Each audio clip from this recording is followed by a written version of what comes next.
முதலமைச்சர் பழனிசாமி அவர் கபடக்காரர் மு.க. ஸ்டாலின் அங்கலாகவே இருந்தாலும்.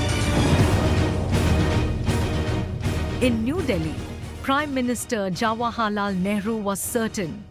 The logic was simple. Congress won independence. Therefore, Congress would win the vote. But in the Madras province, the ground was crumbling. The state was starving.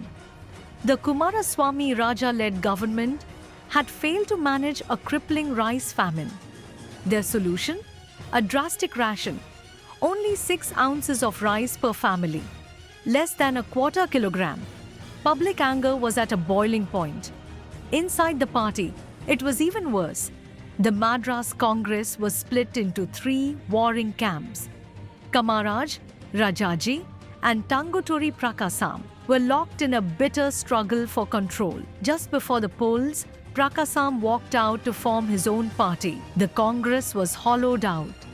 Yet they campaigned on the singular hope that their role in the freedom struggle would be enough to carry them through.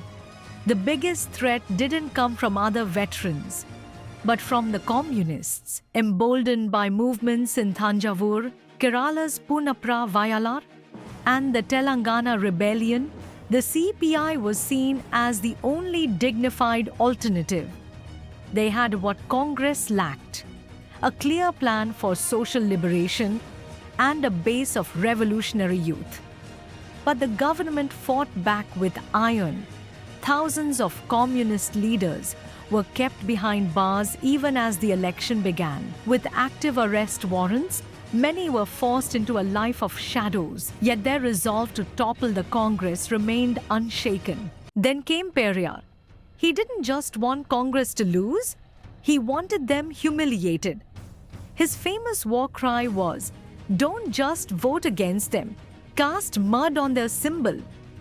He threw all his power behind the communists to take Congress down. And the newly formed DMK, Anna was playing the long game. His slogan was Dravida Nadu, or the crematorium. He refused to run, calling it a jackal hunt. But he offered a deal. Though the DMK wouldn't contest, they held the keys to power. Communist leader P. Jivanandam met Anna for support. But Anna had a condition: support the cause of Dravida Nadu. The communists said no. Instead, Anna found allies in the north. The Vanya Sangam, rebranded as the Toilers Party under Ramasamy Padayachi, and the Commonweal Party under Manikavelu Naika, signed a historic pledge. 45 candidates promised that if they won, they would fight for the DMK's ideals in the halls of power. The year was 1951. India was gearing up for its greatest experiment, the first general election of a free nation. India's first Chief Election Commissioner, Sukumar Sen, was performing a miracle.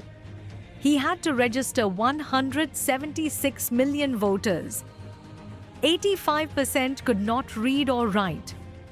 For the first time, every citizen over 21, regardless of wealth or status, was a kingmaker. From January 2nd to January 25th, 1952, the Madras province went to the polls. 2.75 crore voters, 375 seats.